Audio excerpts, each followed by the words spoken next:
the rice, it's named from an org of my son, si Jules. Kasi gusto nilang magkaroon ng anniversary name na meal dito sa Urban Chick, yung org nila. So, tinawag kong Alpha Meal to. Why? Kasi bestseller namin si Chicken Barbecue, leg and thigh yan. And this is the famous croqueta, cheese croqueta. So, I want you to taste this kasi this is the recipe of my lola. Oh, yung recipe.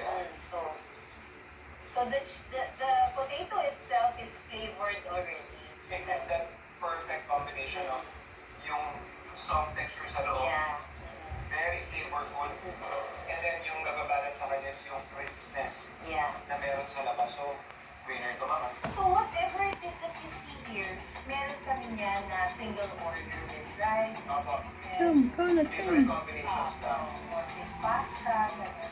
Must try din dito sa Urban Chick ang pinagmamalaki nilang naturific na merienda. Fat tortilla, overstuffed bun, at Brandy's favorite na pinangalan sa alaga nilang aso. Para sa mga mahilig sa dessert, try nyo itong banana choco pancakes.